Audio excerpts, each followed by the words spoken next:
Môre almal. Ek vertrou dit gaan goed met ieder en elkeen van julle. Ek is seker van dit doen. Ek hoop julle het 'n lekker Sabbat. Ek hoop julle rus lekker.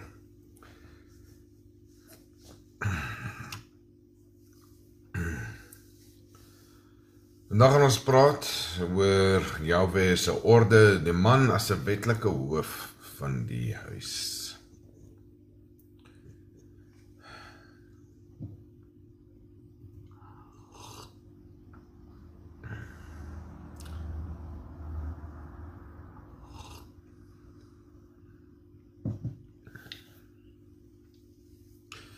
Kan almal my mooi hoor? Is my klank goed?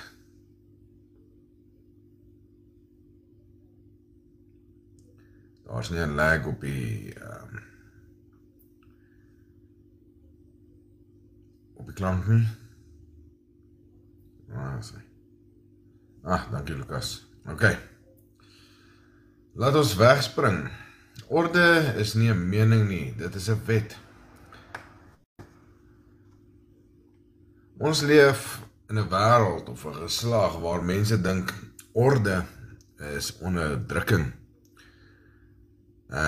Westel of it's Afrikaans before one. When the overseas people are I'll do send me your email address. I'm doing the live in English on a different place, but send me your email address and I'll send you an invite for later tonight. So, ons leef in 'n geslag waar mense dink orde is onderdrukking, gesag is gevaarlik en leiding moet altyd verduidelik word. Maar Jahwe se orde is nie 'n voorstel nie, dit is 'n wet. Numeri 23 vers 19. Elohim is geen man dat hy sou lieg nie, of mensekind dat hy berou sou hê. As Jahwe 'n rol instel, verander hy dit nie omdat die kultuur verander of hy die kultuur ongemaklik raak daarmee nie. Dit is nie Vader se probleem nie. Hy het nie gevoelens rondom hierdie dinge nie. En hy jok nie. En hy het ook nie berou oor dit wat hy instel nie.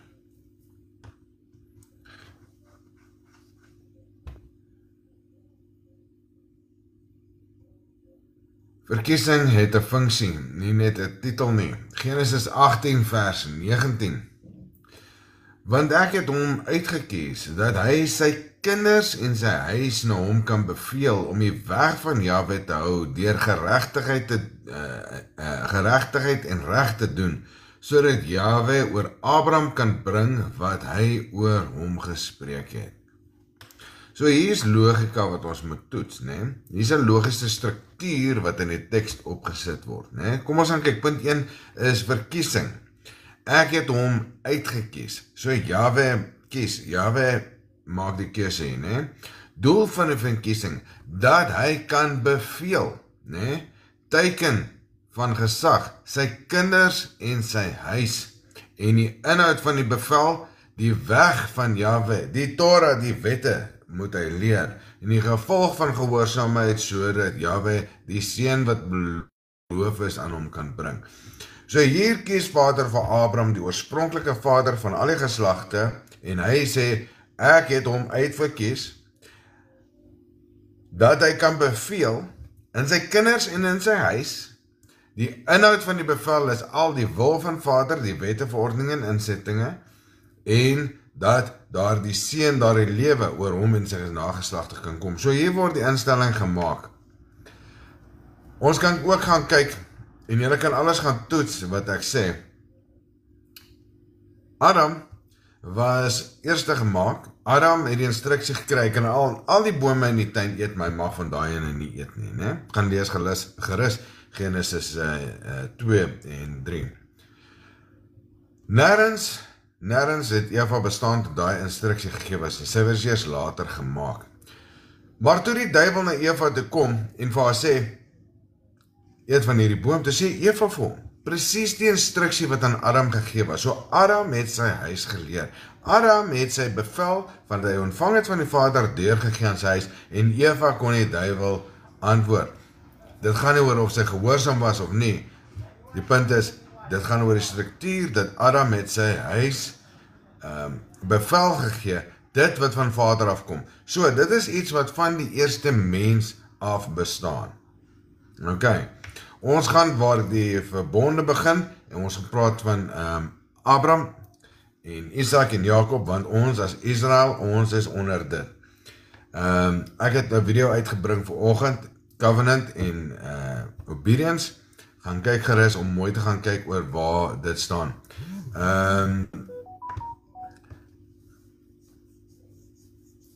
Lily, ek sien nou daar, ek weet nie of julle wil stuur net vir Monty julle e-mailadresse. Ek gaan 'n nuwe ding probeer vanaand, op 'n meeting ding, nee, want ek wil praat oor dinge wat nie vir, jy moet gehoorsaam wees in die wet alreeds om hierdie dinge te kan volg. So ek wil nie op 'n publieke platform oor dit praat waar daar trolle is wat kan scroll nie. So, stuur my jou e-posadres as jy wil join. Ek gaan net mense in dit toelaat wat ek ken. Dit is 'n toets, so ons sal kyk hoe gaan ons voort met dit.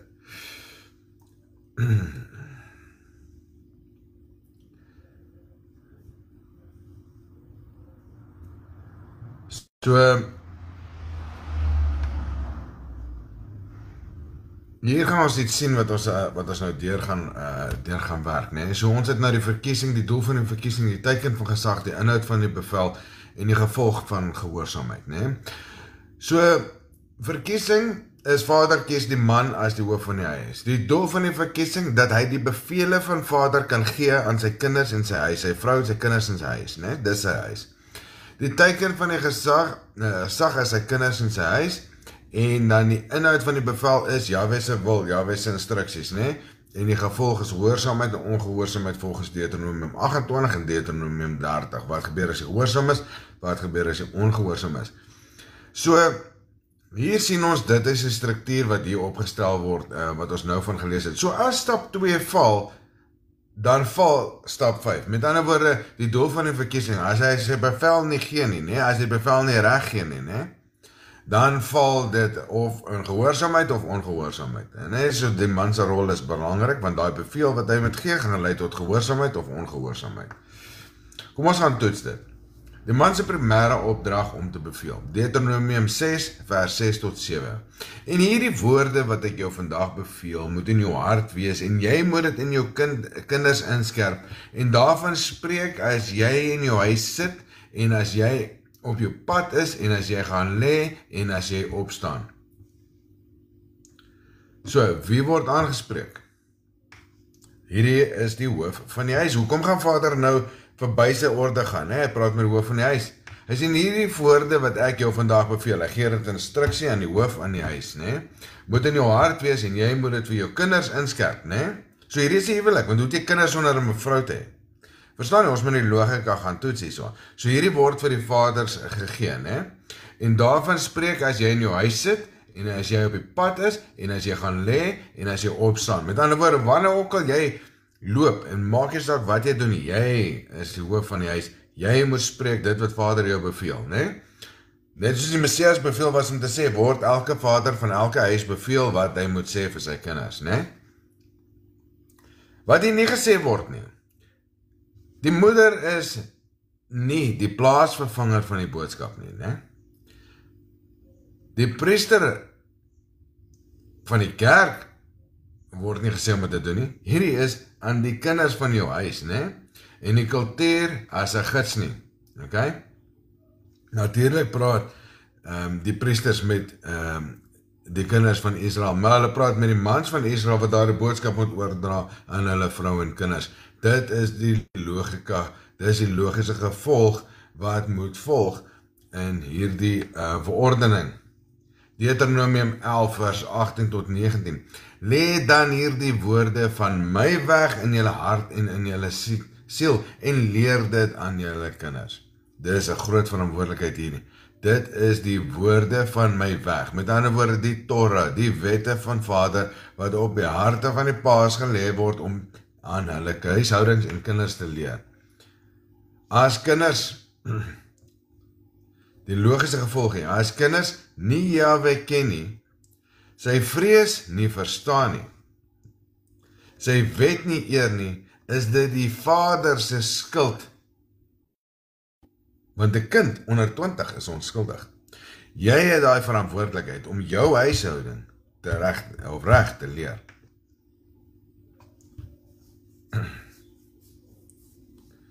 Eksodus 12 vers 26 tot 27. En as julle kinders vir julle sê, wat beteken hierdie diens? Dan moet julle sê, hier word die instruksies vir julle gegee, né? Wat moet gesê word?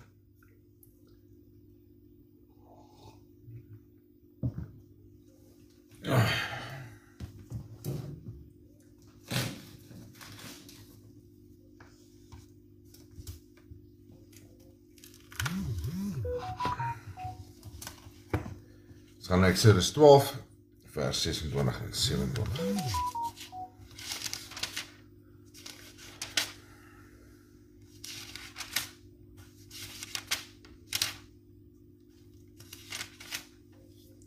Eksodus 12 vers 26 en 27.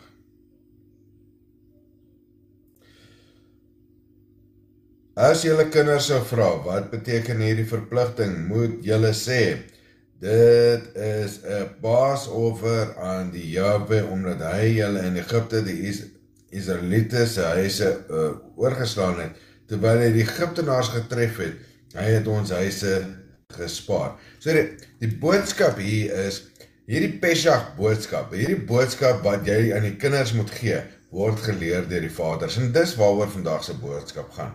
Die vader se rol om die boodskap oor te dra aan sy huishouding. Want vader praat met die man, hoekom gaan hy sy orde verander?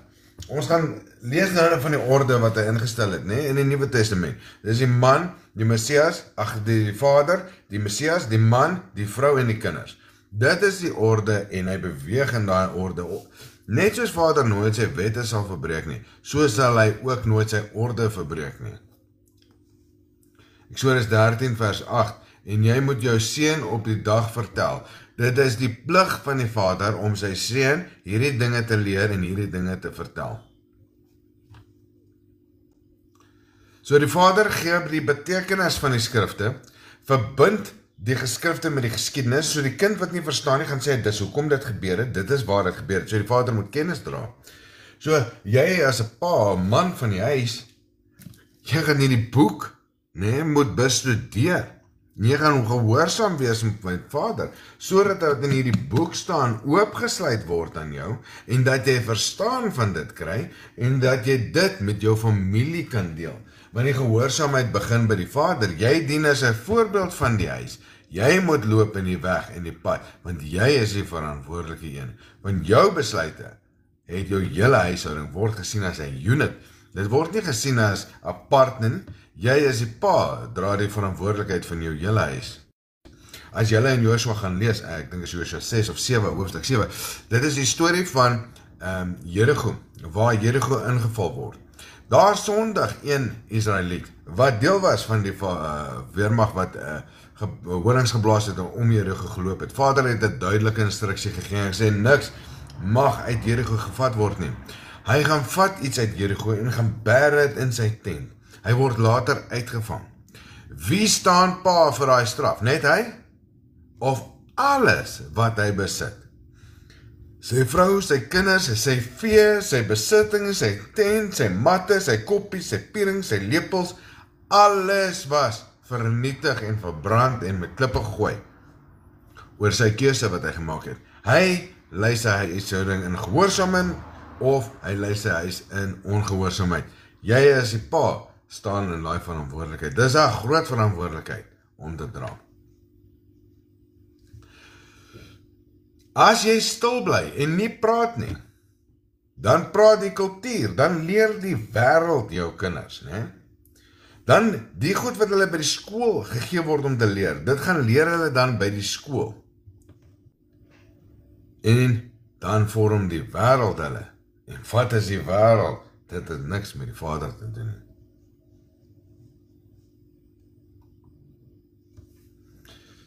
Yes, Lucas, jy kan as jy wil, né? Jy kan boodskap hier pin.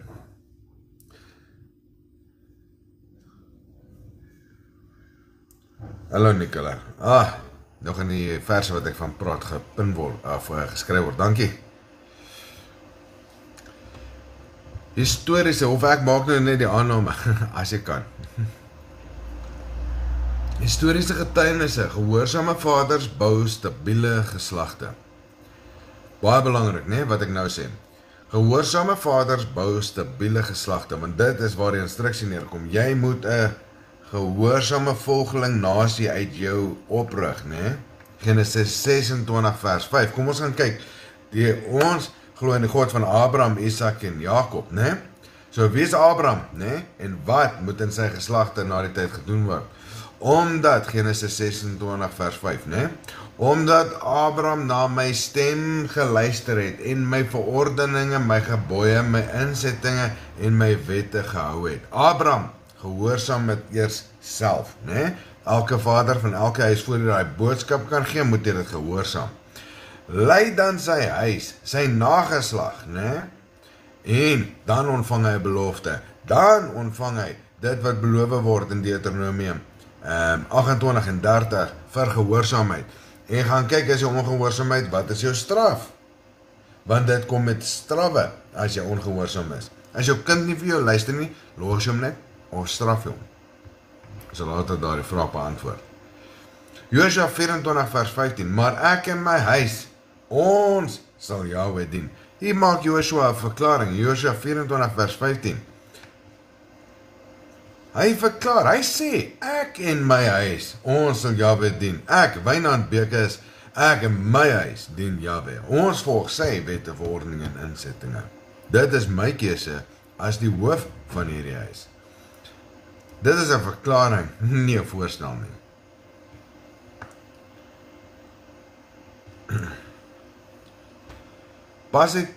Passiwiteit is nie neutraal nie. Dit is 'n sonde. Jy gaan, as jy lou is, gaan jy uitgespoeg word, né? Dan gaan sit jy aan dieselfde kant as wat dit is om ongehoorsaam te wees, né? Daar's nie 'n grey area en daar's nie 'n middelgrond nie. Jy doen of wat is reg of jy doen wat is verkeerd. Hier moet 'n duidelike keuse gemaak word. En wat 'n voorbeeld is jy vir jou kinders as jy nie 'n keuse kan maak nie? Jy is 'n man, wees 'n man van jou huis, want dit is by instruksie van Vader. 1 Samuel 3 vers 13. Want ek het hom aangekondig dat ek oor sy huis oordeel, omdat hulle nie gekeer het nie, né? 1 Samuel 3 vers 13. Want ek het hom aangekondig dat ek oor sy huis oordeel, omdat hulle nie gekeer het nie. Gaan lees hierdie stuk. Dit het te doen met Eli, né? Eli het geweet wat gebeur. Hy het gesien wat gebeur en hy het niks gedoen daarom nie. Hy het nie die rol van 'n man van sy huis gevat om 'n tugtiging te bring nie, om die gevolge te bring nie, om die waarskuwing te gee nie. Dit is jou verantwoordelikheid om dit aan te kondig. As ongehoorsaamheid volg na dit, né? Ons gaan toets, waar kom ongehoorsaamheid vandaan as die mense nie van jou luister nie? Want jou hele orde moet in plek wees, né? Levitikus 19 vers 17. Sodat jy nie skuld op jou laai nie, né? Want dit is wat gebeur. Wanneer jy nie jou kinders onderrig nie, wanneer jy nie jou huis optree of onderrig nie, né? En jy bly net stil, dan doen jy niks. Dan leer jy nie, dan laat jy die wêreld hulle leer en die wêreld is wetteloos. Dit lei na ongehoorsaamheid.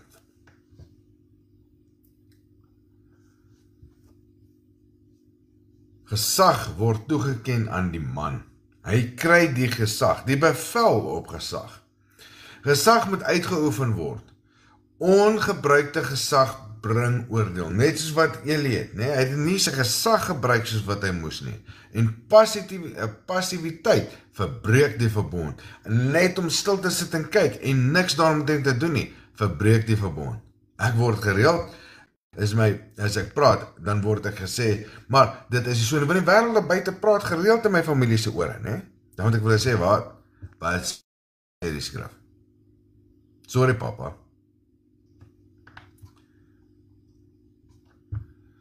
Elke huishouding het 'n wêreld wat in jou kinders en jou vrou se ore skree. Dit is jou werk as 'n man om konstant die herinnering te bring van wat is gehoorsaamheid, wat is die wet, wat is die Torah, wat is die bevel.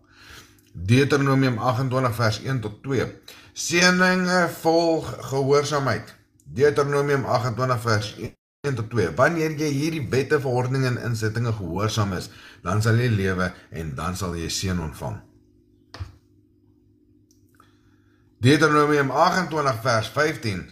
Wanneer jy nie doen nie, jy nie gehoorsaam is aan hierdie wette, verordeninge en insettinge nie, dan gaan vloeke en die dood jou volg. Dit is ongehoorsaamheid. Daar is geen neutrale grond nie. Hierdie is jou twee keuses. Jy kan nie in die middel sit nie. So, as jy passief is oor iets, sit jy in die middel. Dan kyk jy, wat is die resultaat? Gehoorsaamheid of ongehoorsaamheid? Wat jy gaan laat wees? Dit wat jy van gepraat het. As jy nie gepraat het, nie ongehoorsaamheid. As jy gepraat het, het hulle die kans om gehoorsaam te wees, want hulle weet, daar is 'n bevel gegee.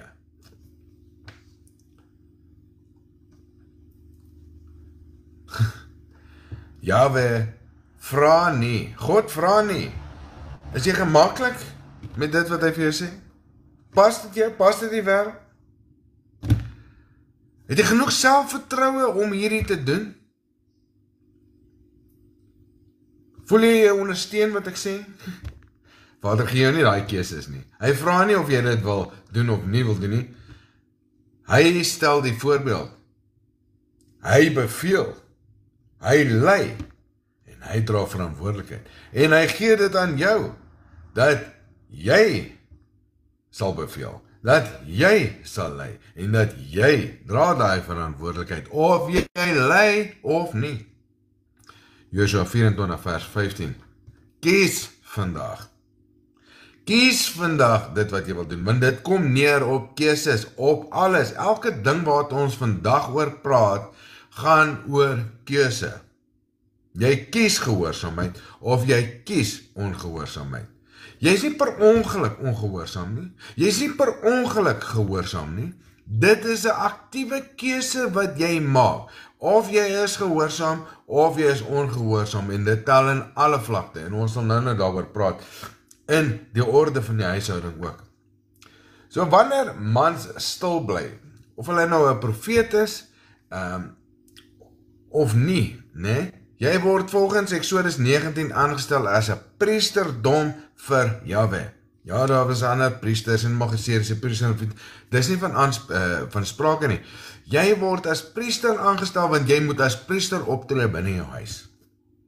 Priesters vir die volke was vir priesters vir die man, om hulle te help om priesters te wees. Jy as 'n huishouding, 'n man van die huis, word as priester aangestel in Eksodus 19.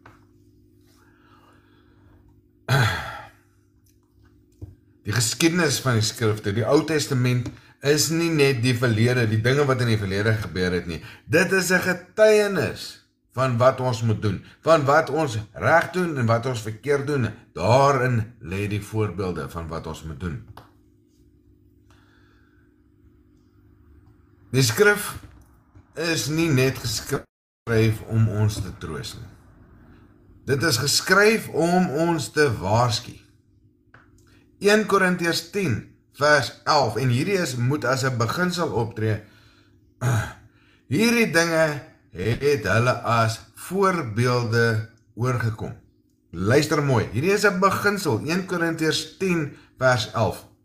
Hierdie dinge het hulle as voorbeelde opgekom, want daar is 'n nageslag wat nie profete gaan hê wat vir hulle sê wat om te doen nie. Hulle moet gaan lees uit die voorbeelde wat gebeur het met Israel, om hulle kinders te kan leer dat as hulle nie gehoorsaam is nie, gaan hierdie volgende dinge oor hulle kom en met hulle gebeur.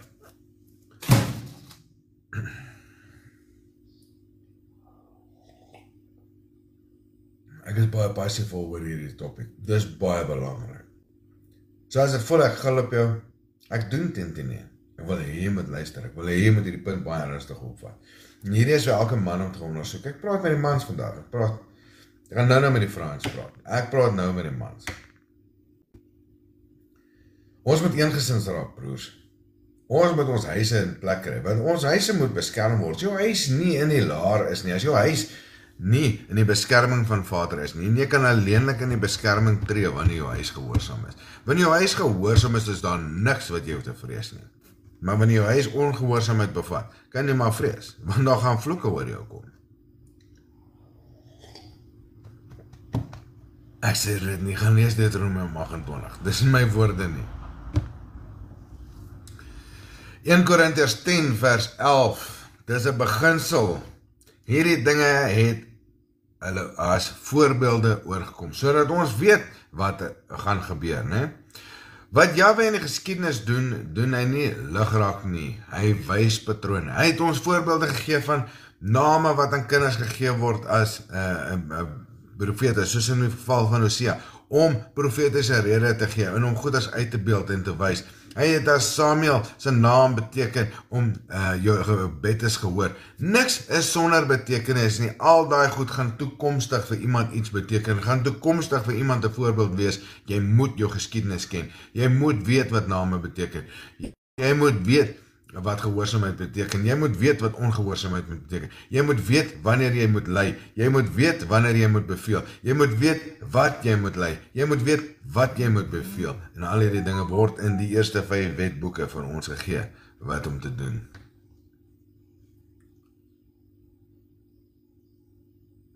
Moenie stres nie, Lukas. Dit is in elk geval 'n toets vanaand, wanneer ons 'n bietjie meer georganiseerd raak, sal ons dit uitfigure. So moenie nou stres nie. Sorry, ek en Lukas praat oor vanaand se ding. Ons wou 'n pin opgesit het van dit, maar ons gaan eers met 'n paar mense werk. Ek gaan dit post op YouTube, so julle gaan sien waaroor ons vanaand praat. Dit is maar net 'n toets van 'n nuwe manier van dinge doen, en dan gaan dit post op YouTube en daar's 'n link op my profiel. Nou dit nie. So as jy nie kan bywoon vanaand nie, jy gaan sien waaroor ons gepraat het. Dit gaan nie geheim bly nie. En een patroon kom telkens terug. Wanneer mans hulle roeping versaak, volg orde omkering. Wanneer orde omkering gevestig word, volg oordeel. Ek hoop dit maak sin vir julle. Wanneer mans hulle roeping versaak, wanneer mans nie hulle huise beveel nie, wanneer mans nie doen wat hulle moet doen nie, dan volg orde omkering. Hulle los 'n verantwoordelikheid op die wat hulle volg, want as die man nie doen wat hy moet doen nie, en die vrou wil gehoorsaam wees, dan moet sy hierdie rol invat wat nie haar verantwoordelikheid is nie. Onthou, sy is 'n hulpmaat, né? Sy is nie die hoof van die huis nie. En daai orde omkering, né? Dan begin die kinders se orde verval en die hele orde verval. En dan kom oordeel, né?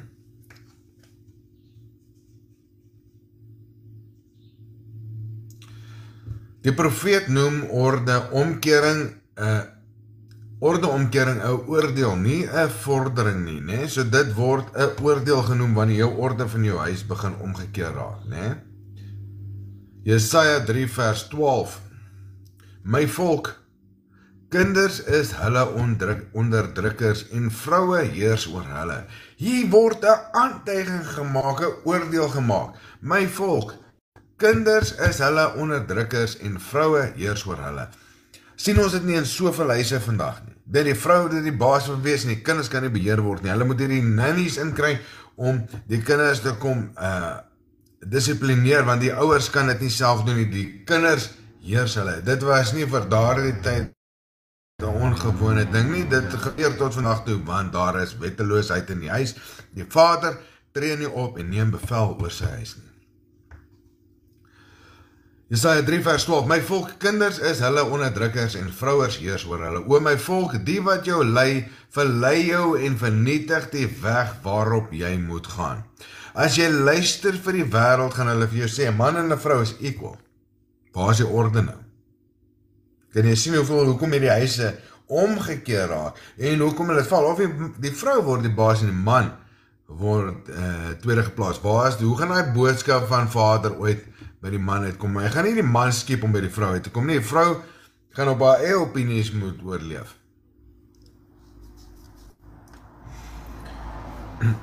Ek praat nou van completely wettelose huise, né?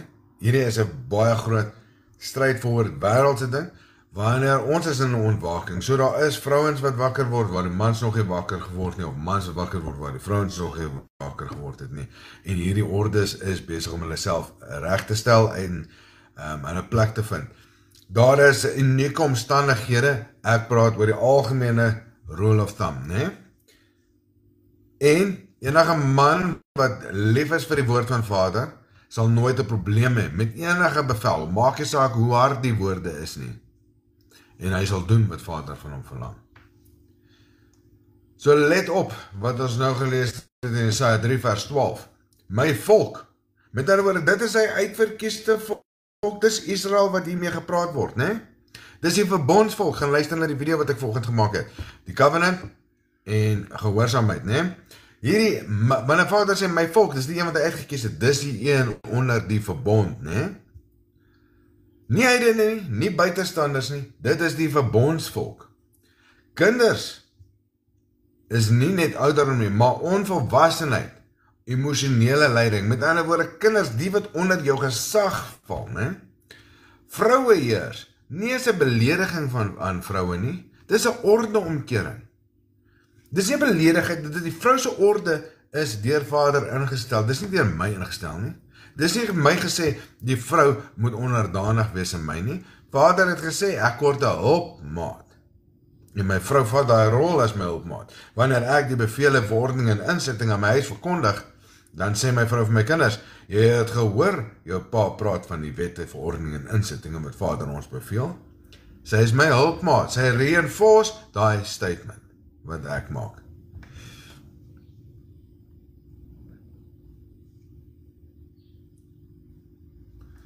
So die pad van die Torah, die pad van die wette word verdraai wanneer die vroue heers en die kinders heers, en ek praat nou van absolute wetteloosheid wat in jou huis regeer, want jy tree nie op as die man van jou huis, en ek praat met die verbondsvolk.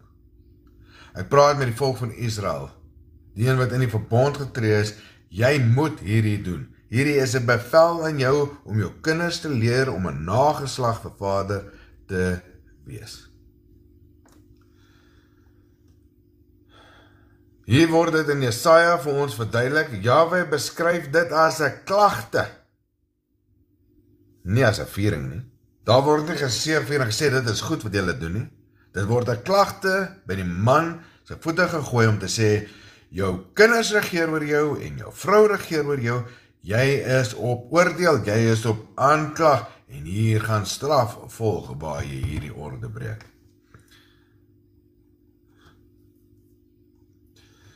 Hierdie klagte, hierdie konteks van Jeremia 3, of Jesaja 3, dit begin met mans wat afwesig is, mans wat passief optree, mans wat nie hulle rol invat nie, wat die wêreld gebruik om hulle te distract. Of wat nou is, of jy heeldag werk en te moeg is by die huis om jou rol te vat vanaand en vir die huis te sê, want die werk het jou uitgeput, of jy nou 'n aktiwiteit soos 'n sport of 'n golf of 'n wat ook al het, of jy 'n gamer is, of jy 'n drinker is en in 'n kroeg gaan sit, maak nie saak wat se verskoning jy het nie, jy moet optree binne jou huis en jy het hierdie goeders om te doen. Daai moet jou nie te moeg maak nie, daai moet jou nie distract nie, daai moet jou nie weghou van jou verantwoordelikheid nie. Jy maak daai keuse. As dit jou weghou van jou verantwoordelikheid, is dit jou keuse. Jy staan skuldig. Jesaja 3 vers 1 tot 2. Want kyk, die God Jahwe van die leerskawe neem weg uit Jerusalem en Juda steen en stit, die held en die krygsman, die regter en die profeet. Jahwe neem die manne wat verantwoordelikheid weg. Jesaja 3 vers 4 tot 5. En ek sal seuns aanstel as hulle vorste en die volk sal mekaar verdruk. Die volgorde is duidelik, mans verdwyn, onvolwassenheid regeer en sosiale chaos breek uit. Is dit nie die wêreld wat ons sien vandag nie? Is dit nie die mekaarheid en nie die gemors wat ons in lewe vandag nie? Is dit nie oor die mans nie hulle huise regeer soos hulle moet nie? Volgens die wil van Vader? Dit is nie die man se wil nie. Dis nie die man se reëls nie. Hy word die bevel gegee om die wet van Vader, die bevel van Vader in sy huis oor te dra. Dis nie jou man se woorde nie, dis nie die pa se woorde nie, maar die woorde van die God, Jahwe, wat aan die man gegee is om aan die huis te leer en hulle tot gehoorsaamheid te bring, sodat daar nie chaos en wanorde in daardie huis is nie, sodat hulle kan lewe en sodat hulle geseën kan word en dat hulle gehoorsaam kan wees in plaas van ongehoorsaam, sodat hulle die dood kan ervaar en die vloek kan ervaar. In Deuteronomium 28 vers 1 tot 14 lees ons van gehoorsaamheid, die seëning in die lewe en so aan. Vanaf vers 15 tot 68, as jy ongehoorsaam is, daar is baie vloeke wat oor jou kom. Gaan lees dit deur en tel die vloeke wat vandag in jou huis is, as jy ongehoorsaam is, of passief is, of nie die rol van jou huis vat nie.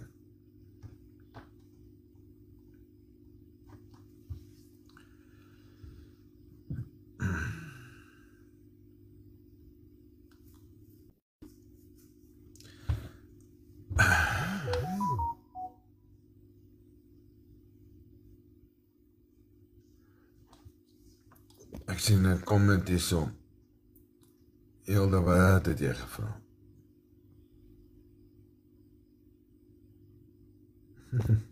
Okay, Hilda, gelukkig vandag se tyd, dit was baie moeilik geweest in die tyd voor die Messias gekom het, want weer 'n vrou, en dit gaan weer so wees, nee? Want dis hoekom ons lees in Jesaja 4 vers 1, dat die vrouens hulle onder die gesag van 'n man se naam wil sit. Hulle gaan 'n arranged marriage hê, en dis nie dat elke ou 7 vrouens gaan ontvang nie.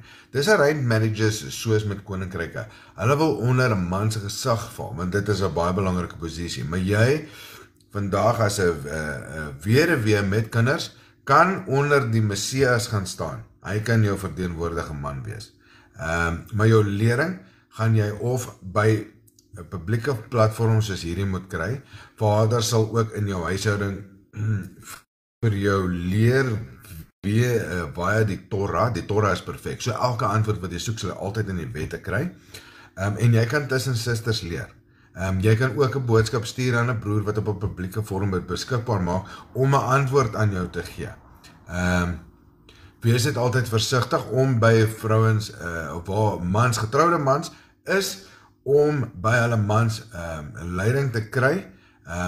Maak altyd seker die vrouens is bewus daarvan, of vra dat jy deur die vrou na die man toe kan vra, dit is ook moontlik. Ek gee vir julle die goeie boodskappe, sodat daar nie probleme kan wees nie.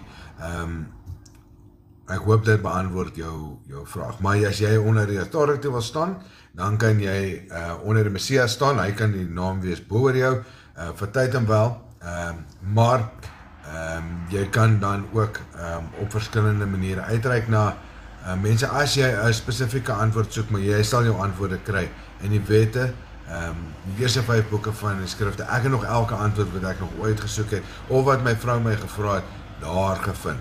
En ek encourage mense altyd om die wette te gaan bestudeer, tot jy moeg is, mal is, en dan begin jy van vooraf. Want daar sal jy elke verborgenheid kry, daar sal jy die sleutel tot elke verborgenheid kry, want ja, die wet is perfek. Okay, Hilda, daar sê hy. Wanneer herders val, word die kudde verstrooi. Jeremia se weerroep. Jeremia 23 vers 1 tot 2. Wee die herders wat die skape van my weiveld laat omkom en verstrooi, sê Jahwe. Daarom sê Jahwe, die Elohim van Israel, so aangaande die herders wat my volk oppas. Julle het my kudde verstrooi en hulle verdrywe en nie na hulle omgesien nie. Let op, die aanklag nie is nie. Let op wat die aanklag nie is nie. Dis nie aktiewe boosheid nie, en dis nie kettery nie. Met ander woorde, dis valse boodskap, nee? Nalatigheid, nee? Met ander woorde, passiwiteit, en om dit nie te doen nie. Nie na hulle om te sien nie, nee? Dis die sleutelwoord daar, nee, wat ons gelees het. Jy sien nie na hulle om nie, jy gee nie daai bevel nie. Dit is die priesters wat dit aan die mans van die huishouding sê, daai mans gaan doen wat die priesters doen en dit volg, so gaan dit aan. En dis hoekom dit so belangrik is, want as jy jou nageslag gehoorsaamheid leer, dan gaan hulle kinders gehoorsaamheid leer, en hulle kinders gehoorsaamheid leer. Daai naglatigheid, waar daai naglatigheid plaasvind, daar kom die ongehoorsaamheid, en dit gaan aan vir generasies. Gaan kyk na die voorbeelde van Salomo, sy nageslagte, gaan kyk na elkeen se nageslagte, waar daar daai naglatigheid plaasvind, daar volg ongehoorsaamheid, totdat dit so swaar gaan, dat hulle weer hulle God gaan soek. Dan kom daai bevele terug, dan van die mans weer beheer oor hulle huishoudings, net soos in Nehemia. Hulle moes by 'n vrou gaan leer, totdat hulle die wette verstaan het, toe herstel daai orde, en die vrou verstaan dit, en sy gaan tree weer onder dieselfde mans wie sy geleer het, van die wette, verordeninge en insettinge. Sy gaan plaas haar toe terug in daai orde, sy het haar doel gedien, om hulle te leer tot hulle op 'n plek was om weer te kon leer, want sy weet dan gaan die vloei van Vader se boodskap weer reggaan. In die huis is die eerste herder die Vader, né? In die groot huis van Vader, wanneer daar priesterskap herstel word, sal die priester wees aan die vaders praat, die vaders aan die huishoudings. So, ons gaan weer terug na Eli toe, 'n man wat nie keer nie, in 1 Samuel 3 vers 13. Want ek het hom aangekondig dat ek oor sy huis oordeel tot in ewigheid, omdat hy geweet het dat sy seuns hulle vervloek het, en hy hulle nie gekeer het nie. Onthou, Vader beveel in die huis. Hy gee die instruksie, maar 'n vader laat ook verbonde staan of verbonde breek. Wanneer 'n dogter of 'n vrou by hom kom en sê hulle het 'n verbond gesluit en die pa stem nie daarmee saam nie, kan hy daai verbond verbreek, want hy het die autoriteit in die huis. So Eli se sonde was nie onkunde nie. Eli se sonde was nie 'n gebrek aan inligting nie. En sy sonde was nie 'n kulturele verwarring met die wêreld nie. Eli was 'n priester. Hy het baie goed geweet wat reg is en wat verkeerd is. Hy het geweet, hy het nie gekeer nie.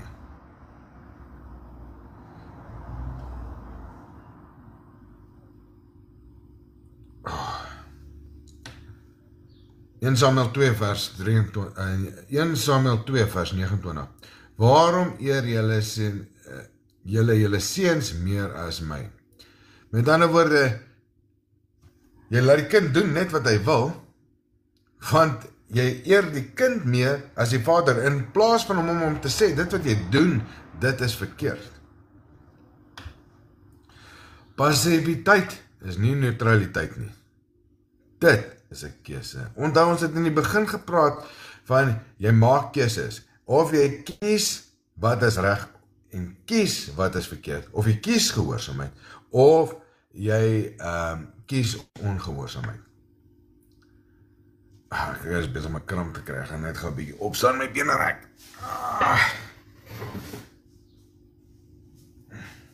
Wat gebeur as ek nie water saambring nie?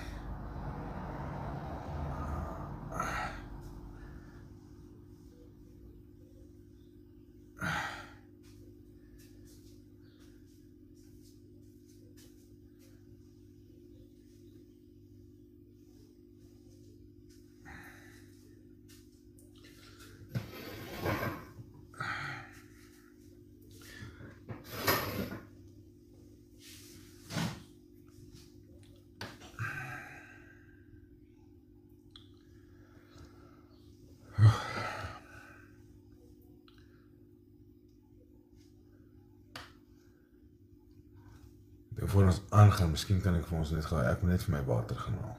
Ek sal nou terug wees. Hier kan ons gou kyk. Gooi my thumbs up op die screen, as julle die musiek kan hoor.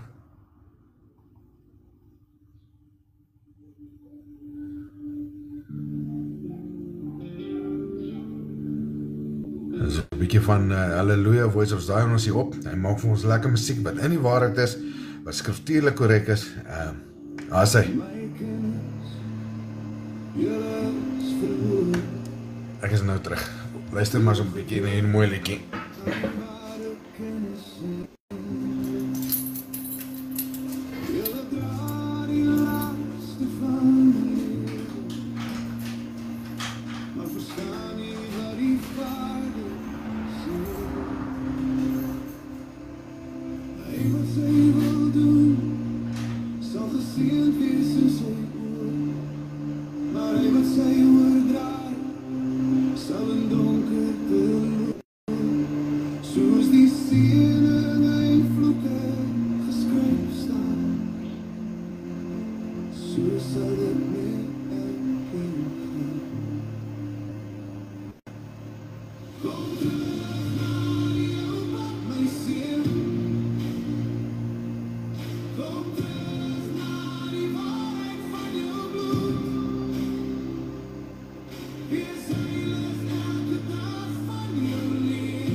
wêreld tot julle harte verlei.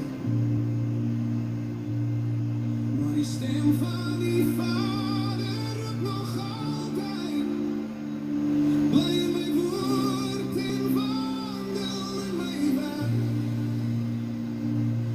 Keer terug na die pad van gehoorsaamheid, waar hy net jou siel geniet. Die Vader wag met oop arms vir die wat sy waarheid wil kies. Kom terug na die ou pad, my seun.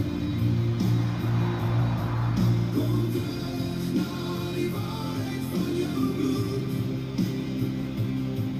Wees heilig elke dag van jou lewe,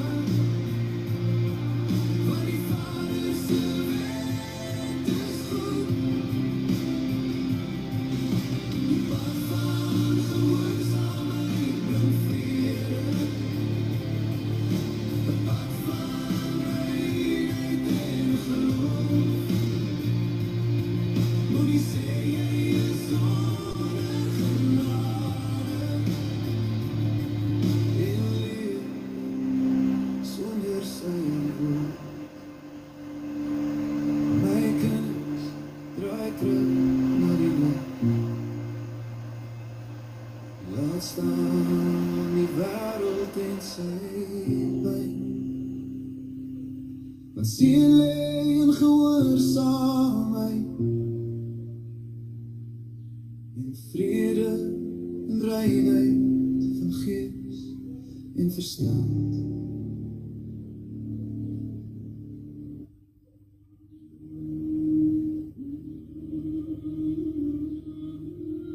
In die veld van stryd staan ons weer. Die wind van Jahwe roep ons hoor.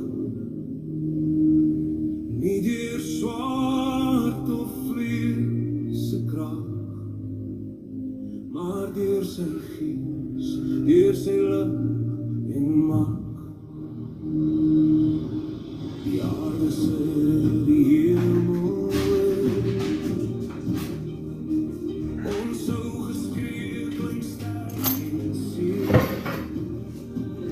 Ons vlug nie weg, ons val nie neer. Jahwe ons skuilings.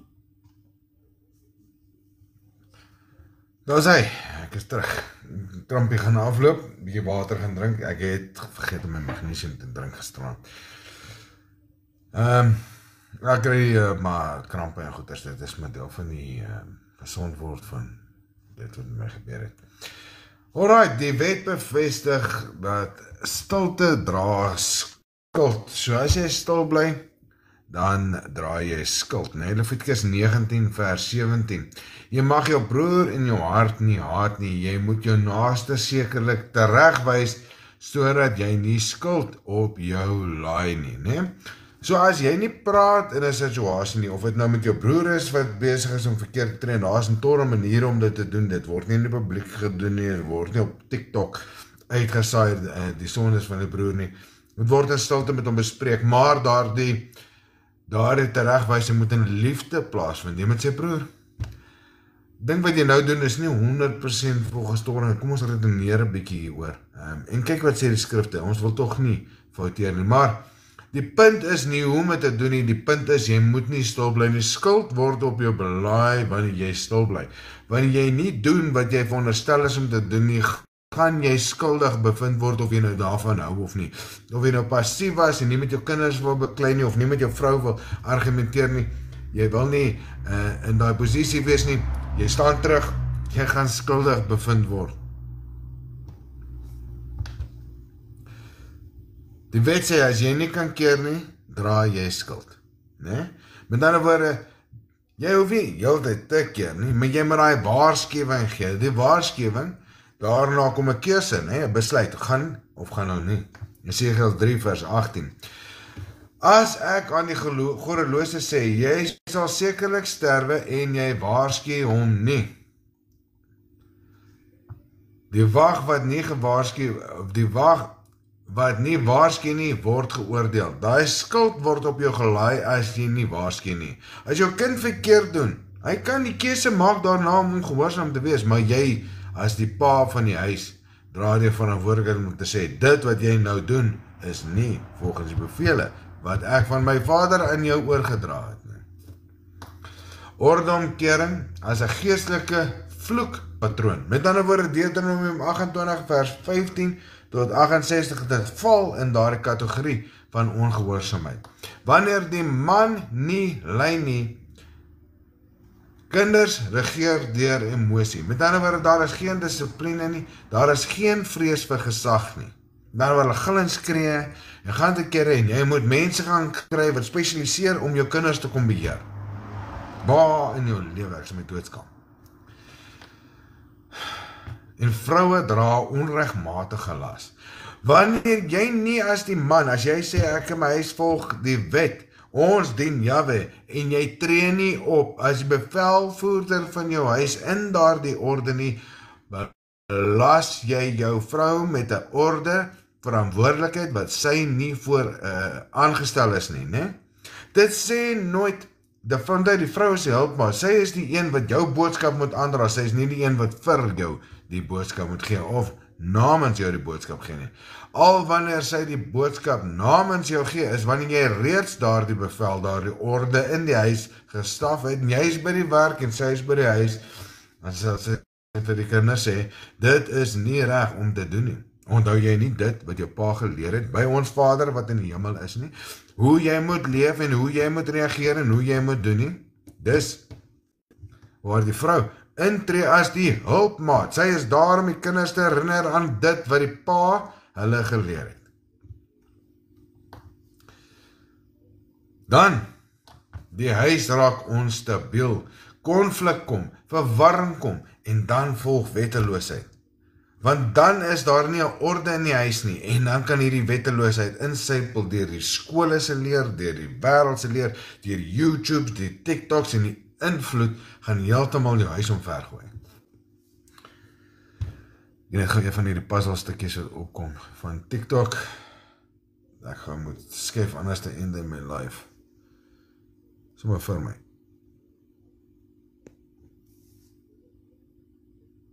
En dan dalk nou nie. Ja, yes, laat ek my aan die hand probeer.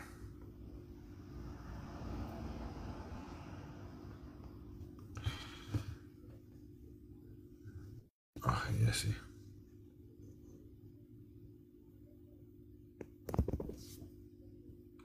Allee, die derde sit aan lakkie, ne? Vir kieswerk is lekker, en julle moet hierdie ding meer beroerte vriendelik maak. Spreuke 29 vers 15. Die roede en die teregwysing gee wysheid. Maar 'n kind wat aan homself oorgelaat word, bring sy moeder skande. Nee? Wanneer 'n kind gelos word om te doen wat hy wil, bring hy skande oor die ma en gaan die ma beskaamd staan. Veral as hulle tussen mense is en die kind gaan te kere want hy het nie die wette verordeninge by die huis geleer nie. Hy was nie gedissiplineer in die orde hoe om homself te gedra en hy sien nie die orde voorbeeld by sy ma en sy pa nie. As die vrou nie gehoorsaam is en die man, moenie verwag dat die kinders gehoorsaam gaan wees nie. Die voorbeelde word baie mooi. Hulle doen nie wat jy sê nie, hulle doen wat hulle sien jy doen. Geen kind doen net wat jy sê nie, hulle kyk na jou as voorbeeld. So as jy dit sê en dit nie doen nie, gaan hulle dit doen wat jy doen. So dit help nie, jy praat gehoorsaamheid, maar jy doen nie gehoorsaamheid nie. Want hulle gaan aan die einde van die dag doen. Daai bevele moet deur jou aksies kom. Dit moet jou dade wees. Hulle moet optree in jou dade, want hulle gaan optree in jou dade. So aan homself oorgelaat word in Spreuke 29 vers 15 meen die Vader gee nie leiding in daardie huis nie, né? En die patroon van dade word verkeerd vir hulle gewys. Ma en pa moet eenvormig saamstem. Die ma moet gehoorsaam wees aan die pa. Wanneer sy 'n pa bevraagteken vir die kinders, gaan die kinders altyd vir hom sê, Maar wat van dit, maar wat van dit, maar wat van dit. So wanneer kinders die vader, die pa bevraagteken, dadelik moet jy gaan kyk, bevraagteken die ma, die pa voor die kinders. Of ondersteun sy hom en spreek hom aan soos 'n broer moet aanspreek in liefde, waar niemand kan sien.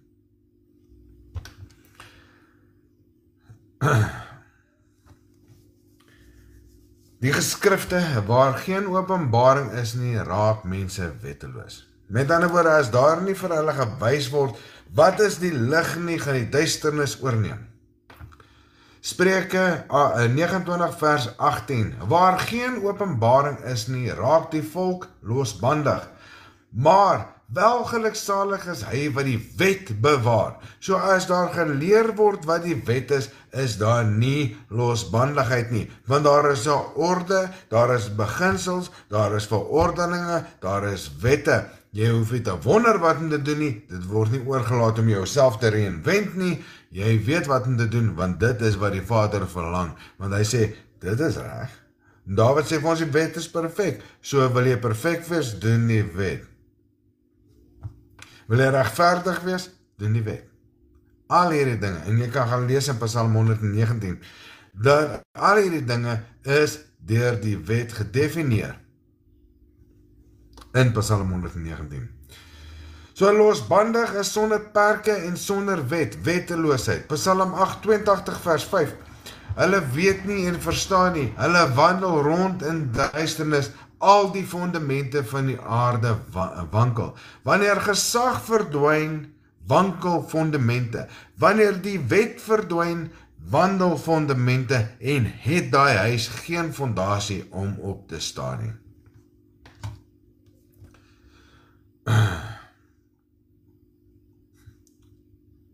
Ek moet altyd 'n bietjie induig in die apokryfe, en want dit kom by familieordes en hoe om die kinders moet reageer teenoor die ouers. Sirach, gaan lees Sirach, dis 'n fantastiese boek van wysheid. En Sirach 10 vers 1 tot 2. 'n wyse regter onderrig sy volk. Hy onderrig sy volk in die weë van Vader. Maar soos die heerser van die stad, so is sy inwoners. Onthou, ons het nou gepraat van, hulle gaan nie doen wat jy sê nie, hulle gaan doen wat jy doen. So as jy gehoorsaam is aan die wette, verordeninge en insettinge, gaan hulle daardie voorbeeld volg. Dis Sirach 10 vers 1 tot 2. 'n wyse regter onderrig sy volk, maar soos die heerser van die stad is, so is hy inwoner. Met ander woorde, soos die heerser van die huis is, so is sy kinders. Want hulle gaan in sy voorbeeld volg. Dit wat hy doen, gaan hulle doen. Hulle gaan nie doen wat hy sê nie, hulle gaan doen wat hy doen. So maak seker dit wat jy sê, is ook jou dade. Want jou dade is jou getuienis, wat jy sê, waarheid is.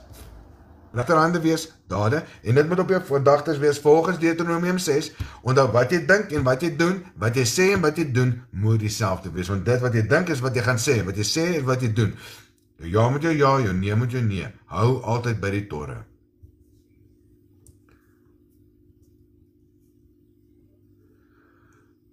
Seuns word beweeg weg uit die ouer of uit die ouers se gesag uit wanneer hulle 20 jaar oud word. 'n Dogter bly onder die vader se gesag totdat sy vir 'n man gegee word, dan val sy onder die man se gesag. As daar iets gebeur in 'n oorlog of so waar sy die mans gesagte, haar broers, haar ooms, haar man of wat ook al verloor, kan sy vandag onder die Messias se gesag intree vir 'n tydelike basis.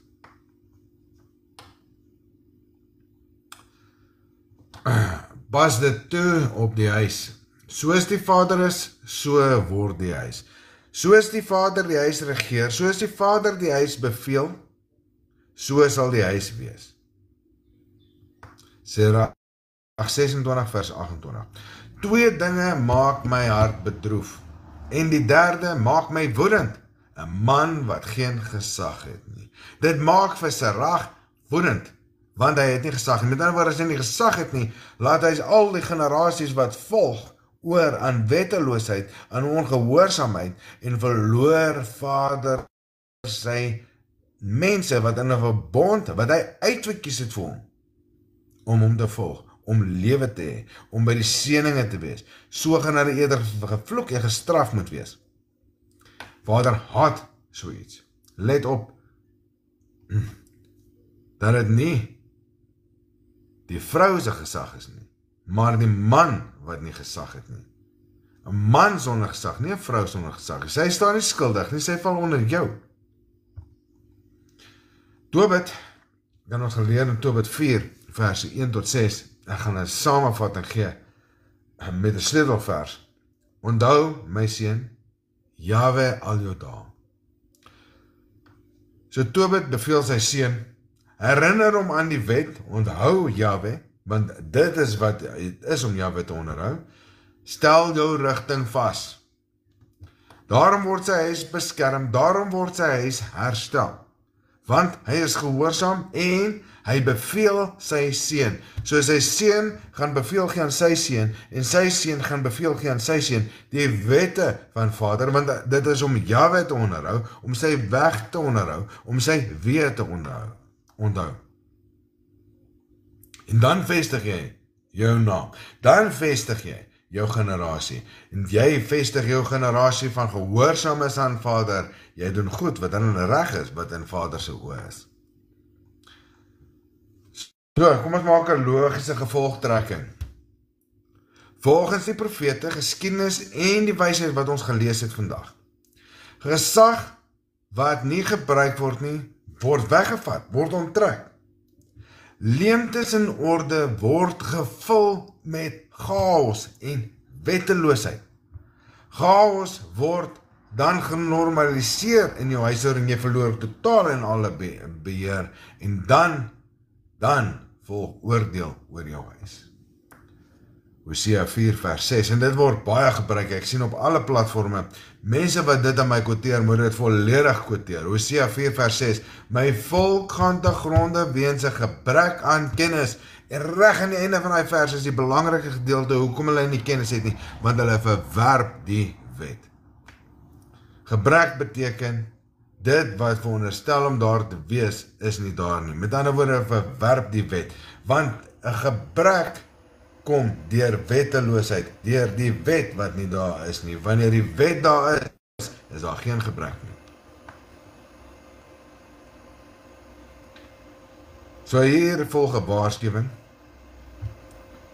en 'n keuse.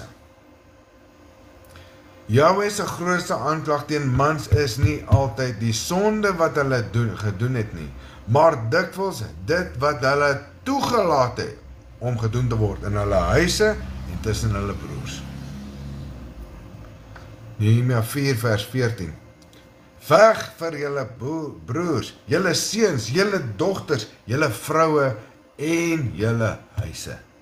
Ek lees dit weer. Nehemia 4 vers 14. Hier draai Israel terug om die wette te volg en hier is die beginsels wat hulle leer.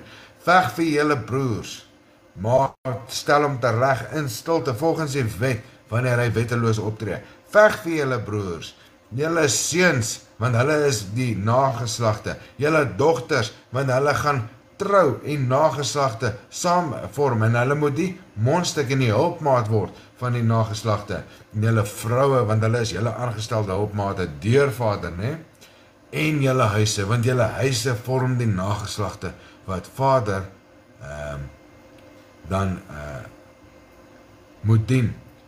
Wie nie veg nie, laat dit vaar, is passief, is stil en word geoordeel.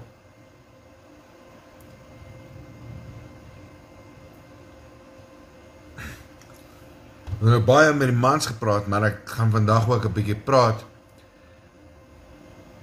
oor die orde van die huis, wat die vrou speel ook 'n groot rol in hierdie orde. En die vrou vertolk 'n rol hier en ons gaan dit met skrif definieer, want hierdie governance van Vader, want dit is wat sy wette, verordeninge en insittinge is nie 'n geloofstelsel nie, is nie 'n religie nie.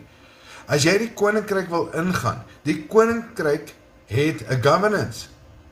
Dit is Vader. Vader is die koning van die koninkryk.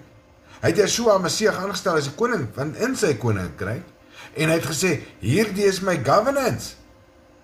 Hier is die government wat julle aan moet gehoorsaam wees.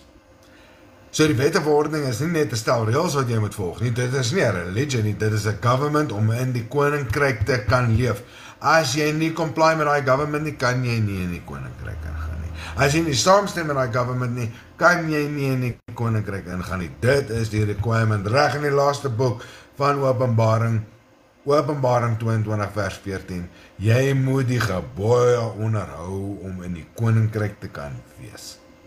Ja, ek weet die vertalers vertaal vandag sê vir jou, jy moet jou wasgoed was. So gaan gooi maar jou wasgoed in jou wasmasjien en hoop jy gaan in die koninkryk in, of gaan doen jou studies en verstaan dit korrek. Orde is samewerking. Waar daar teenstrydigheid is daar chaos en nooit samewerking nie. Orde, ons dien 'n God van orde, né? Orde is samewerking, nie kompetisie nie. Dis nie 'n challenge om te kyk wie kan die huishouding beste regeer nie. Die man is aangestel, die vrou is sy hulpmaat en hulle saam leer die kinders. Wanneer ons oor orde praat, raak mense bang. Want die wêreld sê vir jou, nee, almal is gelyk. Hulle breek daai orde heeltemal stuk. En hulle is te bang om te sê 'n man moet hoof wees van die huis en die vrou onder hom, sy moet onderdanig wees aan haar man. Die wêreld skrik vir daardie woorde en hulle is bang vir daardie woorde.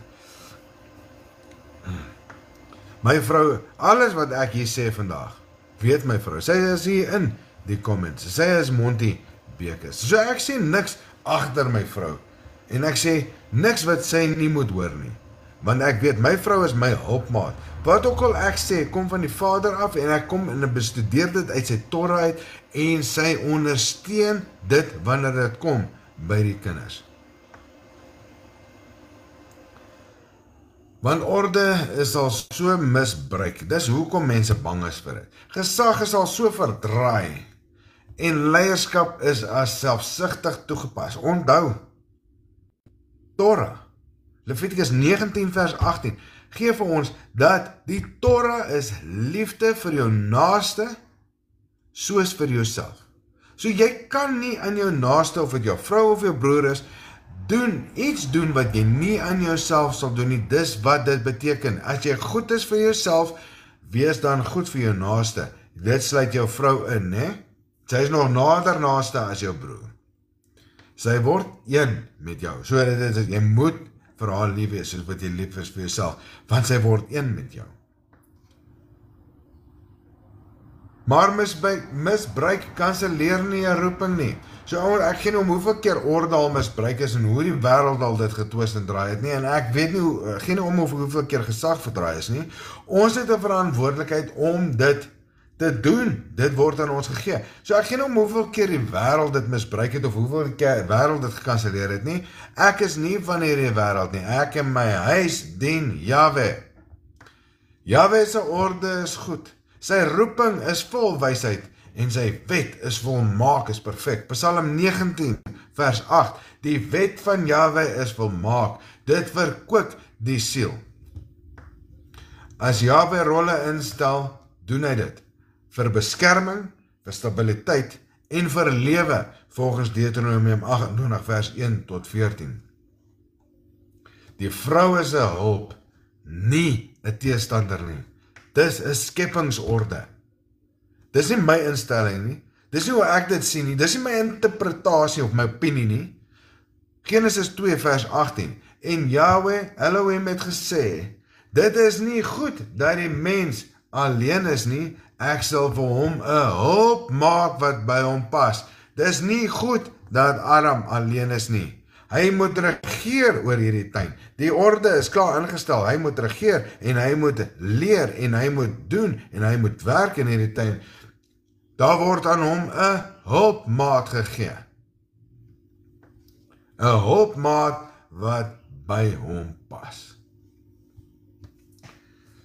Soveel keer raak dit in hierdie wêreld vandag en die mense sê, maar my vrou verdien meer as ek, so sy regeer die huis. Dit maak nie saak of jou vrou meer verdien as jy nie. Jy is die man van jou huis. Jy vat daai rol in, want dit is die orde wat deur Vader ingestel is. Gaan lees Psalm 1 en Spreuke 31. Dit is goed vir 'n vrou om ekstra inkomste te maak. Dit is goed vir 'n vrou om 'n besigheid te hê en te werk te hê en te doen wat op die poorte is. Maar daai vrou gee ook nie haar pligte van die huis op nie. Sy staan vroeg op om dit te doen.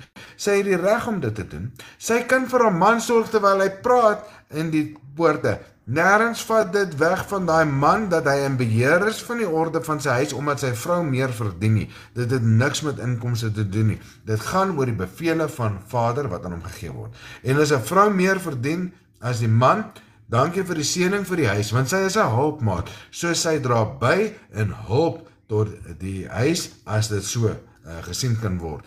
Die woord hulp ezer beteken nie onderdrukte nie, minderwaardig nie, stilgemaakte nie. Dit beteken 'n versterker, want dit is 'n hulp. Wat se tipe hulp is dit as jy moet onderdruk? Dis mos jy kan mos jou hulp onderdruk nie. Jy kan mos nie jou hulp minderwaardig ag nie. Jy kan mos nie jou hulp stil maak nie. Dit beteken eerder dit versterk jou. Hulp beteken twee hande dra, maak dit werk 'n bietjie makliker om op te tel, né? Dis nie die teenoorgestelde nie. Wanneer ek 'n bietjie wankel, het ek 'n ondersteuner. Wanneer ek bietjie voel ek kort reinforcement of iemand om saam met my getuienis te lewe, dis wat my hulpmaat doen. Hulle lewer, hulle bou, hulle gee vir jou by. Dis 'n bondgenoot. Dis 'n vernoot in 'n verbond, want julle sal een word. En ons lees ook dat Vader is die getuie oor die huwelik. So wees versigtig wat jy doen in jou huwelik, want Vader is jou getuie. Daar nie die oudstes nie, nie engele nie iemand anders nie. Vader kom dan kyk na die verbond van die huwelik en hy sê, wat gaan hier aan? Ek alleen is die getuie van dit.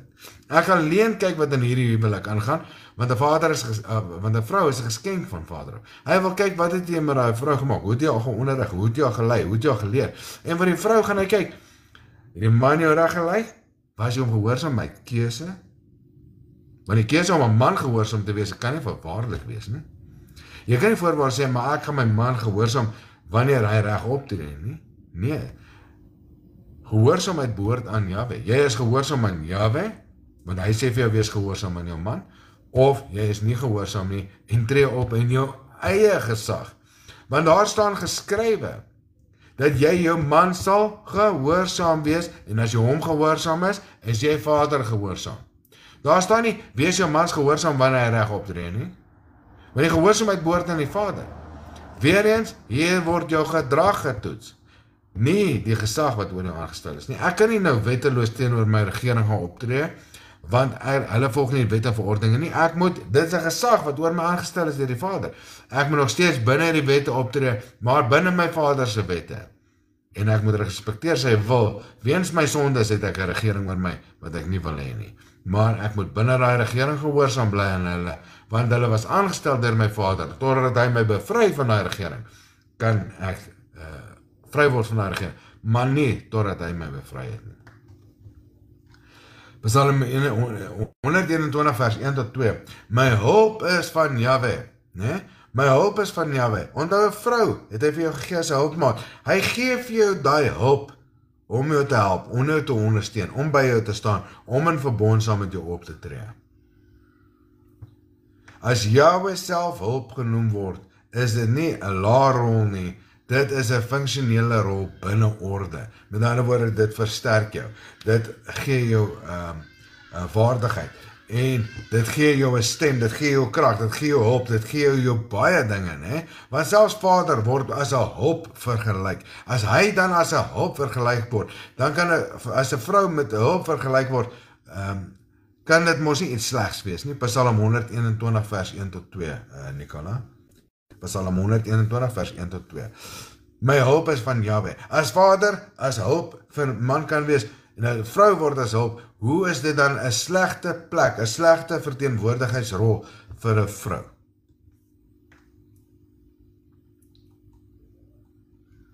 Julle moet op julle ore uitleen vir die wêreld gaan, kry julle definisie in skrifte. Hulp werk binne in die orde, of jy hulp jou vader is, of jy hulp jou vrou is, hulle werk binne in hierdie orde. Hulle versterk gesag, hulle ondermyn dit nie, en hulle bou die rigting saam met die orde, en hulle steel dit nie. Jy steel dit wanneer jy ongehoorsaam is, né? 1 Korintiërs 11 vers 3, kom ons maak weer 'n beginsel hierso, né? 1 Korintiërs 11 vers 3. Die hoof van die vrou is die man. Dit is die aangestelde orde. Die vrou is die man se hulp. Onthou, die hulp kan van vader af kom. Dit is nie 'n titel, 'n slegte titel om te dra nie. Eer dit wat vader vir jou gegee het en doen dit in volle uit jou hart. Hoofskap en verantwoordelikheid beteken nie jy kan as 'n tiran optree nie. Jy moet binne die wette, verordeninge en insettinge van jou vader optree en nêrens maak dit jou tiran nie. Dit maak vir jou liefdevol. Jy dra gesag en jy is regverdig. Spreuke 12 vers 4. 'n Deugdsame vrou is die kroon van haar man. 'n Kroon sit op die hoof, nie in die plek van die hoof nie. So dit is 'n kompliment, nie 'n rebellie nie.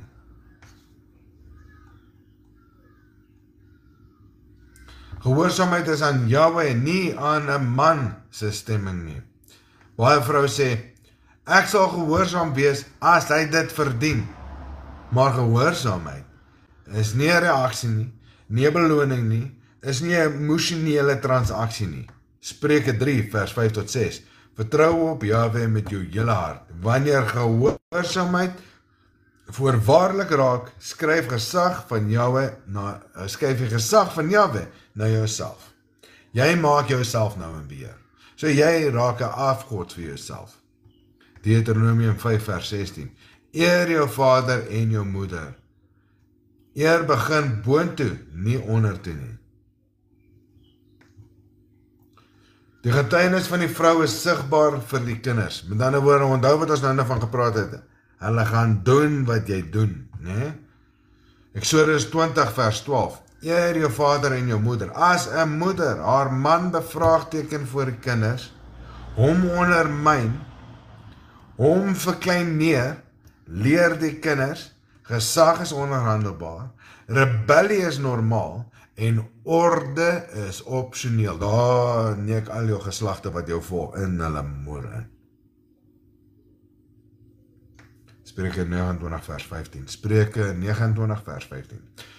'n Kind wat aan homself oorgelaat word, bring sy moeder in die skande, né? Daar gaan wetteloosheid volg. Daar gaan chaos in jou huis wees. Jy gaan hierdie nannies moet gaan bel om jou huis te kom uitsorteer, want daar's nie wet en daar's nie orde in die huis nie, want die gesag het geval. Aan homself oorgelaat is geen vaderlike leiding, geen moederlike ondersteuning van daardie leiding nie. Jy kan nie terselfdertyd heers en gehoorsaam wees nie. Luister mooi wat ek sê. Jy kan nie terselfdertyd heers en gehoorsaam wees nie. Ons praat met die vrouens hierson, né? Jesaja 3 vers 12. Vroue heers oor hulle. Jahwe noem dit nie vooruitgang nie, nie bevryding nie. Hy noem dit 'n oordeel. Wanneer die vrou oor die huis heers, is dit 'n oordeel.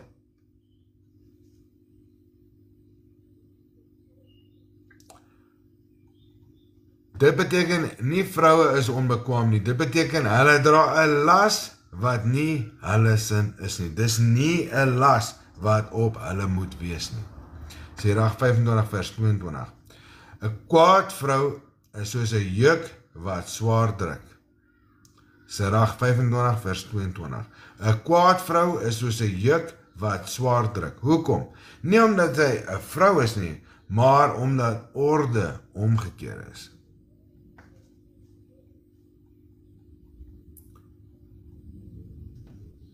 Wyse vroue bou, rebellie breek af. Sirach 26 vers 1 tot 2.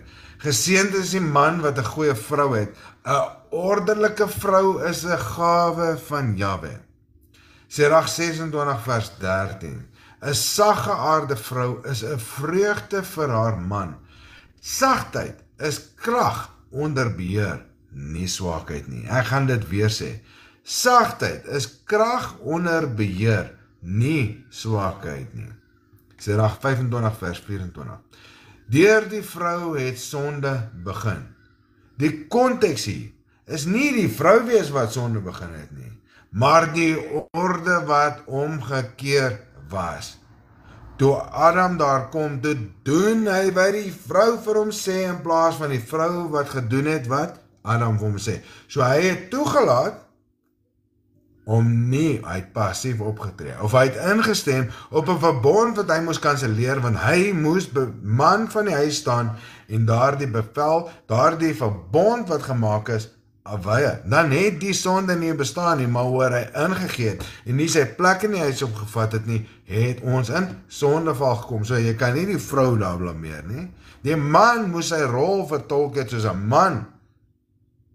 Net soos wat die skrifte dit sê.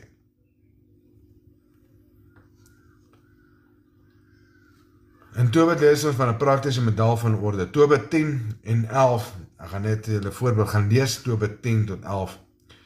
Sarah, sy respekteer die orde, sy volg die leiding en sy rebelleer nie. Haar gehoorsaamheid bring dan beskerming oor hulle huis, genesing oor hulle en voortsetting van 'n geslag. Met ander woorde, hulle generasies word herstel oor gehoorsaamheid. Tobit 4 vers 12. Bewaar jou van hoerery, neem 'n vrou uit die geslag van jou vaders, bevat vir jou 'n vrou van gehoorsaamheid, wat uit jou volk uitkom, wat gehoorsaam is, né? Orde is verbondsmagtig, dit is nie romanties nie. Dit is 'n verbond wat ons moet onderhou.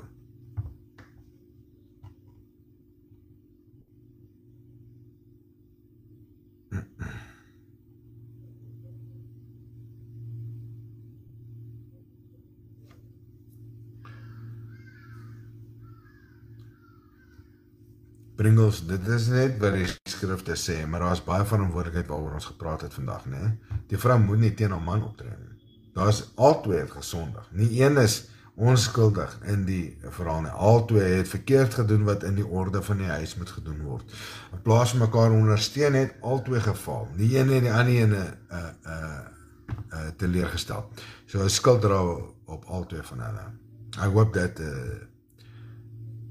dit maak dit sin, ek wil net dit uitbeeld, dit is nie Adam alleen se fout nie, dit is Adam en Eva wat nie saamgestaan het as een eenheid in een beginsel nie. Maar oor hulle die, okay, so jy verstaan. Baie mooi. Yes, man, ons kan mekaar opbou of afbreek. Dit is altyd een of die ander, is altyd die teenoorgestelde. So as jy opbou, dan bou jy op. As jy nie opbou nie, breek jy af. Daar is nie middelgrond in hierdie tipe van God nie. Goed nie. Daar is gehoorsaamheid en ongehoorsaamheid.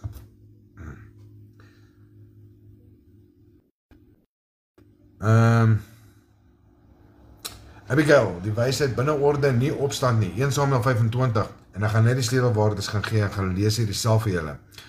1 Samuel vers 25, Abigail, sy neem nie Nabal se gesag oor nie, sy verneder hom nie in die publiek nie, sy lei wys sonder rebellie. Met ander woorde, presies wat ons met broederlike liefde moet doen, né? So sy waarsku vir Dawid, sy red haar huis en sy bly binne die orde, né? Gaan lees die storie, dan kan jy sien hoe sy met respek doen wat sy moet doen, né? Binne in die orde, sonder om heerskappy vir haarself te vat, né? Spreuke 14 vers 1. 'n wyse vrou bou haar huis, né? Onthou wat mond en lig sê, of jy breek jou huis, of jy bou jou huis. Die huis is slagveld, orde teen chaos. Die huis is die eerste regering wat plaasvind, né? Voordat daar 'n regering plaasvind, Israel en 'n land en 'n beloofde land, vind dit eers in die huis plaas, né? Dis die eerste plek waar die nageslagte geleer word, en dis die eerste vesting van fondasie van Vader se wetlike orde, né? Nehemia 4 vers 14. Veg vir julle huise, onthou wat ons nou gelees het. Mans veg deur leiding, besluitneming en dissipline. Vroue veg deur dit te ondersteun, te eer en wysheid daarby toe te voeg. Wysheid is in die vorm van dissipline te handhaaf, né? Want die wette, verordening en insetting om dit te volg is 'n dissipline, né? Dit is 'n leefstyl. Prediker 4 vers 12. 'n driedubbele koord word nie gou verbreek nie. Met ander woorde, as 'n man alleen staan, kan hy gebreek word, maar as hy vrou by hom staan, dit gaan nie gebreek word nie. As die kinders saam staan, is daardie huis baie, baie sterk.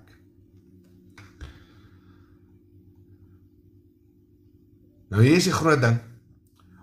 As die man fouteer, want ons is nie perfek nie, bly die orde staan. 'n man wat 'n fout maak, breek nie die orde nie, laat nie die orde wegbreek nie. 1 Samuel 25 met Abigail, Genesis 39, Josef onder Potifar en Daniel 1, Daniel onder Babylon. Ons kan gaan lees van foute, vat nie die orde weg nie. Orde is nie afhanklik van perfeksie nie, maar getrouheid, gehoorsaamheid.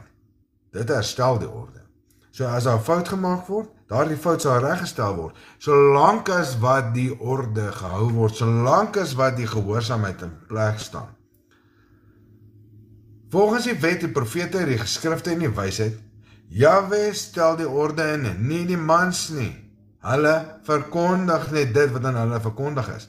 Die man dra primêre verantwoordelikheid vir sy huis. Hy gaan gestraf word en sy huis gaan gestraf word primêr vir sy verantwoordelikheid. Of hy vat daai verantwoordelikheid, of hy is passief, mag geoordeel gaan hy word, of volgens die wet, gehoorsaamheid van die wet, of volgens die ongehoorsaamheid van die wet. Die vrou se rol is om dit te versterk of te breek. Die kinders leer deur die voorbeeld van hulle ouers, dit wat hulle ouers doen, dit is wat die kinders gaan opeindig om te doen. Passiwiteit bring oordeel. Dit beteken jy kan net sowel niks doen nie. Of jy doen niks nie, maar jy weet wat's reg en wat's verkeerd, en jy laat jou huis in chaos val, net soos wat ons daaroor gepraat het. En getrouheid en geloof en orde bring stabiliteit en fondasie in jou huis. Deuteronomium 30 vers 19. Ek het die lewe en die dood voor jou gestel vandag. Kies dan die lewe. Kies dan die lewe.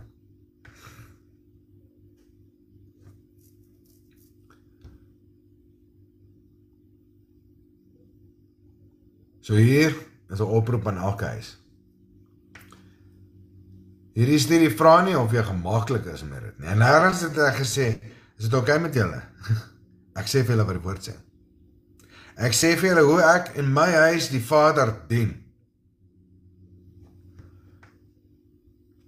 Ek dien net gehoorsaamheid. Ek vra eerder, is jy gehoorsaam aan die wil van die Vader? Joshua 24 vers 15. Maar ek in my huis sal Jahwe dien. My getuienis. Ek in my huis sal Jahwe dien. Nie môre nie, nie eendag nie, maar vandag. Ek hoop hierdie boodskap vind julle harte en dat julle gaan toets alles wat ek sê. Nie net vat wat ek gesê het vandag as waarheid nie, maar gaan toets die geskrifte en kyk of dit wat ek sê waar is.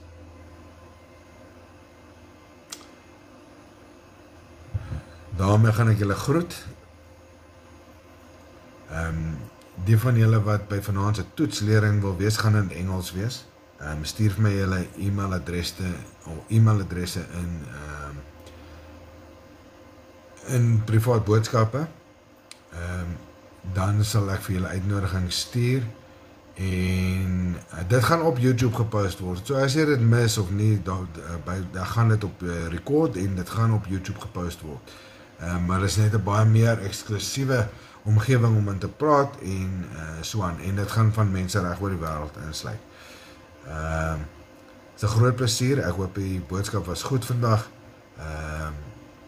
Ek probeer altyd te doen dit wat die Vader van my vra. Nie vir myself nie, is nooit vir my 'n plesier. Ek is nie 'n publieke prater nie. Ek maak baie foute. Ek hardloop uit asem uit 'n kramp. Maar ek doen wat die Vader van my verlang. Ek gee vir Jakob dit waaroor hy sondig.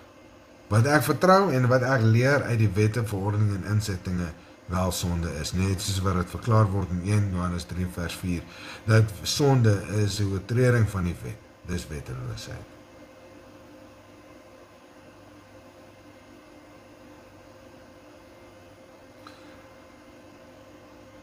En kry jy hoop in die wette verordeninge van Vader. Moet nooit teen dit draai hoor jy seer gekry het nie. Maak altyd jou beginsels dat dit pas by die wette, verordeninge en insettinge van Vader, en laat jou healing binne dit plaasvind. Ons almal kry seer, maar moenie laat dit jou wegdryf van Vader, en laat dit nie inteendeel nader bring. En ek hoop dit help. Dit is 'n groot plesier nou. Ek gaan nou die live eindig. Ek het nou broers en susters wat. Ek gaan dit post op YouTube, Tertius. Ek het broers en susters wat nou by my gaan kom kuier, en sal ek vanaand weer op daai private live of private meeting begin met ietsie wat ek dink lankal uitstaande is. Groete en liefde by elkeen se huis, en ek hoop julle geniet julle Sabbat rus as prus, soos my broer Jacques altyd sê. Ja, en verkondig die woord van die Vader in julle huise. Halleluja.